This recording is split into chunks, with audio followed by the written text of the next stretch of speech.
Gunline. Fire mission coming down, y'all.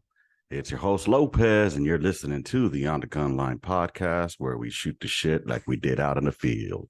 So I hope everybody out there is just hanging out, chilling out, either popping a squat over the toilet or stuck in traffic or in your cubicle, wherever you are. I hope you're enjoying this soft, sultry voice of your host Lopez. Normally I would have my co-host Hunt with me, or Monica. And full disclosure, we did do an episode yesterday, which I ended up fucking up and deleting somehow or another. Hence why my 13 Bravo and not a Delta. Pull string, go boom, baby. But yeah, let's get into it, man. Today is Thursday. It is 6:34 p.m. on November 10th, 2022. And it's that time of year, y'all. It's that time of year where the leaves begin to fall off the trees, the weather gets nice and cool, and social media blows up for the first 9 days about the Marine Corps birthday. And then on the 10th day, it culminates with nothing but posts from jarheads telling us it's their birthday. So with that said, happy birthday, you fucking devil dogs. Happy birthday, baby. I had two brothers that are Marines. My brother Robert, he was the first one in my family to join the military. He joined the Marine Corps back in the 80s. And then my brother Ed, he joined the Marine Corps in 88. And then he went to the Gulf War back in 91. And he got out right afterwards. He actually got to see ground combat out there. He was in one of the major tank battles to liberate Kuwait. And he was one of the reasons, well, both of them were one of the reasons that I joined the military. And honestly, truth be told, I wanted to be a Marine. That was actually the first recruiter that I went to, but it was in 99. And I was still a knucklehead at the time. And I only had a GED. And according to the recruiter, he did not want me to, well, he said that I couldn't join because I only had a GED and I would have to go to college for at least one semester in order to qualify. So I said, no. And I chucked deuces. And then that was that until 2003 when the war kicked off. And a buddy of mine who lived in the same apartment complex with me, similar background as I did, joined the Army. He hooked me with a recruiter, and off to the Army I went. So with that said, happy birthday, Jarheads, for reals. Y'all have a long-standing tradition of being some badass motherfuckers. We might talk shit to each other all the time, but dude, y'all some solid motherfuckers. Y'all go a little too hard sometimes, though, man. Because even your combo motherfuckers, they think they're better than everybody, man, for some reason. Dude, I remember when I was in Kuwait on my way back on R&R on my, I don't know if it was the second deployment, I think it was. I can't really remember. I think we were in Ali Al Salim. No, was that Kuwait? Or I forget the fucking names. It was it Arabia? No, I can't remember. But anyways, what ended up happening was I went to one of the little smoke areas and shit, and they had like those little gazebos. So it was late at night. I didn't want to be in that fucking hooch because it was fucking hot as balls in there, and it smelled like dirty ass feet. So I went to go take a smoke, and I'm sitting there, and I'm talking to this one jarhead. He was like, "Yeah, man, it was my first deployment. That's right, it was on my first deployment back in 06. And he was telling me he was on his way back from Ramadi. He had done a 9-month deployment, and and he was telling me how rough it was and all this shit. I'm like, damn, hardcore, dude, good shit, and we're just trading stories back and forth. He didn't go into too much detail on his. He was just telling me about, how tough it was living there. And then I asked him, so, what do you do? What you do in the Marine Corps, man? Infantry? Nah, man. Commo, cables, running shit, like computers. Right on. I mean, I guess, he was fighting that motherfucking war against too many cookies in your web browser. I don't fucking know. Whatever. But for real, on the plus side, man, you guys have always been fucking good shit talkers and shit takers. So I haven't had any bad experience with any of y'all. Happy birthday, Semper Fi, motherfuckers. 247 years of being Department of the Navy. It's awesome, man. It's fucking awesome. But one day y'all gonna have to get off that high horse, bro. Nah, I love all you motherfuckers. The only thing y'all got, you got those motherfucking cool ass uniforms. You know what? I need to talk to my brother. I haven't told him happy birthday yet for the Marine Corps. So I'm gonna reach out to him right now. And you guys get to hear this. You'll probably be able to see it too, depending if he's available. I'm calling him right now. So let's see. He's out of human trafficking. Because if he wasn't, that's what he calls his job, human trafficking, because he's an Uber driver. So that motherfucker's making bank, though. Sets his own hours, does his own thing. Dude, let me tell y'all about my day today. Not only is it a great day because it's the Marine Corps' birthday, but it's a great day because your boy over here, if you've been following me for a while, you know that a couple of years ago, I got hit with a damn DUI. And I've been having to give a blowjob to my car every time that I start her up. And every time that I'm on the road for X amount of time, the motherfucker decides to start beeping. So I got to fucking give it another blowjob to keep it running. Well, today I went to court and went in front of the judge. And because part of my sentencing was 5 years probation, but at 2.5 years, I can go and see about removing the interlock device because they said I was supposed to have it for 5 years. But if I could come back in 2.5 years, and if shit was going still good, then I could fucking take it off, upon the judge's decision. So I went last month, and that judge kicked the can down the road because he's like, well, you know what? I didn't sentence him to this, so I'm going to go ahead and just kick this down to his primary judge. Well, I'm happy that he did because this judge looked at me in the eye, square in the eye, and asked me, like, have you been sober since this happened? I told him, Your Honor, I've been sober since the day of the incident. August 18th was the last time I had a drink of alcohol, and I plan to keep it that way. I wasn't an alcoholic. I was just a shitty drunk, and that's what I'll maintain. I didn't need alcohol to function. I just like drinking with everybody else. The only thing is I couldn't handle my alcohol or handle my liquor. So all of my prior fucking fuck ups have been due to alcohol. So I'm not against alcohol. Hey, everybody out there, especially in the FA world, FA does not stand for field artillery. It stands for fucking alcoholics. But I needed to cut that shit out because it was releasing demons that I was suppressing, and it wasn't good. And long story short, I'm able to fucking take that shit off now after 2.5 years. I've had to fuck her on my car since September of 2018. 4 years I've had that shit on my car, and it's $100 a month that you have to pay for that shit on there. So add that up.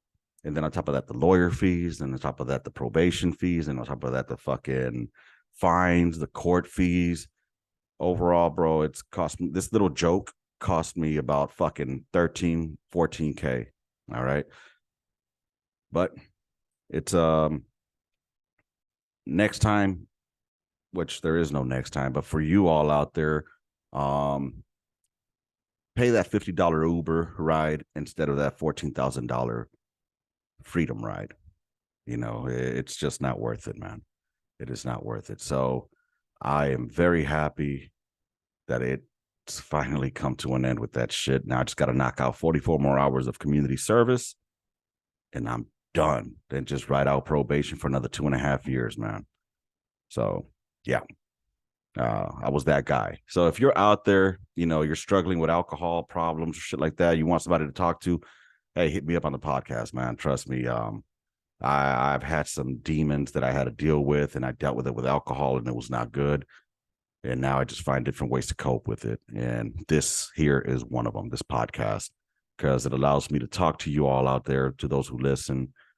And it gives a voice to y'all too. Like if you want to come on here and just give your story, you know what I mean? That's the whole purpose of this podcast, honestly, is to give voice to those veterans, because every veteran has a story. And with that said, too, it's Veterans Day tomorrow, man. Veterans fucking Day. Ain't that some shit? I sit back and think about the question I get asked a lot from a lot of the civilian folks that I know. And it's always like, would you do it again? And it's a hard question if you really sit back and ponder that, bitch, because your immediate reaction is, hell yeah, I would. But I mean, I sit back and I marinate on this shit, man. I think back about the 10 years that I served.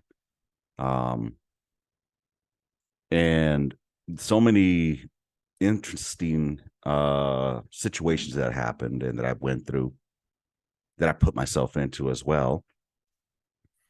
And even knowing what I know now about this whole outcome, about that stupid ass fucking pullout and all that bullshit, I'd still do it all over again without a fucking doubt. If I had the opportunity, if they said, hey, Lopez, we need you back on the gun line, man, would you do it? Let's do this. Let's fucking ride. Just give me a quick 1 month, not even a month, give me about a 2-week refresher on the artillery piece on a 119er. I know you motherfuckers are all digital now on that shit. And yeah, let's go. Let's ride. You know what I mean? I'm going to get back on the gun. You want me to fucking run powders? I'll run motherfucking powders. I'll be your powder bitch. I have no problem with that. Just get me back out there on the line with my boys, man. And let's sling those motherfucking rounds downrange. Some fun fucking times. Good fucking times, man.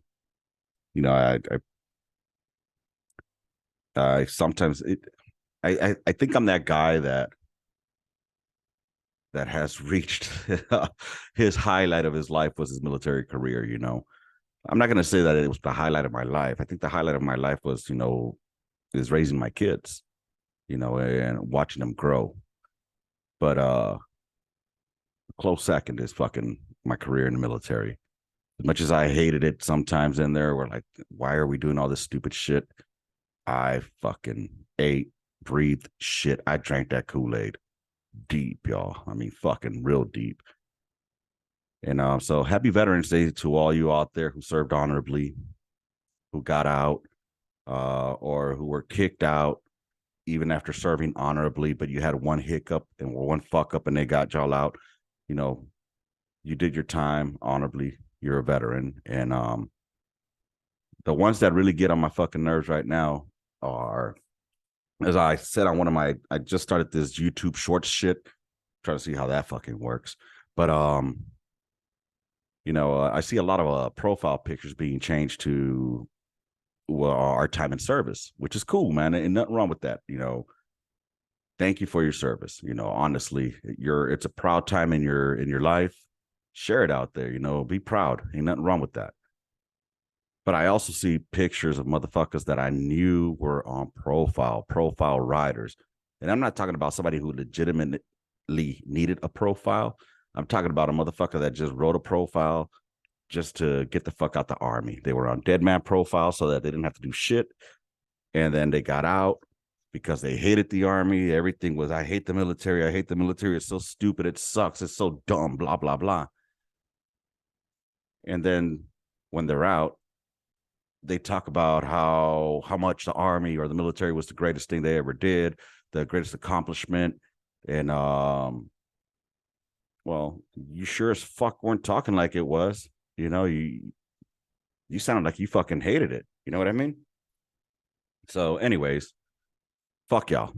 That's basically what I say. Fuck you. You might be a veteran in name only. That's about it. Like you motherfucking fake lying pieces of shit that deploy and go to a non-hostile area. I mean, it's hostile per se, but our threat wasn't as much as others, you know. And but you come back claiming PTSD of some sort, and just to get a rating, and then get out, and then all you did was bitch and cry, literally, about everything wrong with the army. And when you get out, all you do is preach about, thank you for my service, or what, you're welcome for my service. So y'all could go fuck yourselves. And we know who y'all are. We know when you put up your motherfucking Facebook posts up there, we see you and we're like, fucking lame, y'all. Anyways, yeah, that's what I got so far. Speaking about veterans, man, Veterans Day coming up. Make sure you guys remember those that are not with us on this day, on that weekend. Just a cheers to them, to the ones that fucking joined the 22 club. Let's have one out for them as well. So didn't want to get dark on it, but yeah, dude, that's pretty much it. I don't really have much today. I just really want to just hang out and just chill at home now and call it a night. I got a long afternoon tomorrow, a long day tomorrow, actually. But overall, happy Veterans Day to everybody out there. Hey, I heard on the TikTok, I want to start going live on there. Unfortunately, I need to have 1,000 fucking followers, apparently. I don't have near that. So if you're on TikTok and you ain't following me, do me a favor, man. Go to the TikTok world and find my podcast platform there, which is OTGL_podcast. OTGL_podcast. OTGL_podcast. So do me a favor, just go ahead and check it out and hit me up, man. And yeah. Speaking of it, let's see what's going on in the world today. Let's see what's going on the TikTok world, man. I mean, fuck it, why not? We ain't doing shit, right? I know that I started seeing some dudes on here. There's this one dude that I just saw let's see, shared a message real quick. So let's go ahead and check this out. I suck at technology, y'all. I really do. I know y'all get tired of hearing me say that shit all the fucking time. But let's see. So this is from the homeboy, Casey Cawley, 88. And damn, speaking about the 22, my brother did too. Sadly, he is a 22 a day. PTSD ended his life. That's a fucked up moment, man. Damn. Let me go ahead and see if I can share this real quick, man.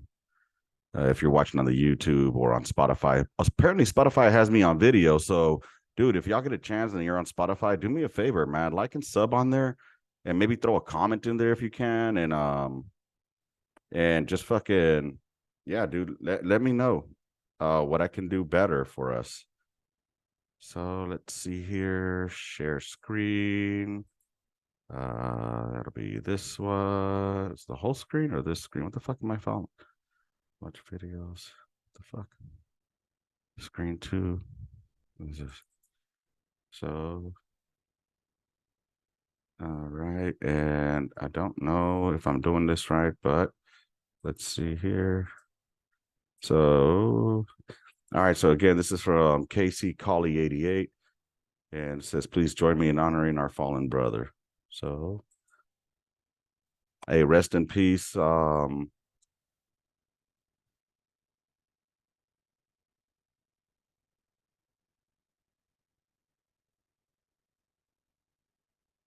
Damn, that's tough shit right there, honestly. It's sad that we lose brothers like that and sisters too. That they end up losing their life, and it just fucking sucks, man. I know I saw some shit that I want to fucking see though. Anyway, whatever. Make sure y'all go ahead and like, subscribe, do what y'all do. Have a great motherfucking weekend. And I'm waiting for Mr. Flores to get back so we could talk about that DMZ combat patch. I still find it hard for me to not accept, because at the end of the day, it's not me that, writes doctrine for it, but I just don't see it as justified. Um, at the end of the day, that's just me. I mean, I would understand if you were like involved in a firefight or shit like that. But I mean, if you're just playing like, not playing, but if you're just like, in a hostile area, say like Kuwait, where things might happen. I mean, does that justify a combat patch? But then again, my nephew, he was I want to say he was up in the UAE somewhere or something like that, or what's that one place where we fucking sent motherfuckers for R&R, man? Was it Dubai? No, I forget the name of the place. Anyway, he was there, and apparently he got a combat patch. So I think the key word should be combat. So, but whatever. Then we start getting the semantics of like who actually did combat versus who just happened to be Bob on the fob that checked IDs at the fucking DFAC. Or, who was the S1 who just pushed paper, and the last time they fired their weapon was at the zero range in Kuwait. So I don't know. I'm not trying to get into that too deep. I'm proud of everyone for their service, no matter what you did, whether you were a fucking cook, a DFAC guard, or you did more than what 1% of this fucking country citizens do. And for those of us that, were involved in some kind of hostile acts, we're the 1% of the 1%. So, but it's not, we're saying that we're better than anyone else. We're just some motherfuckers that went through some shit that others won't understand. So, anyways, I'm fucking getting deep into my motherfucking thoughts here. So, I'm gonna go ahead and call it a night on that one, y'all. I hope y'all have a great night. And rounds complete. And a mission. Gunline out. March order, y'all.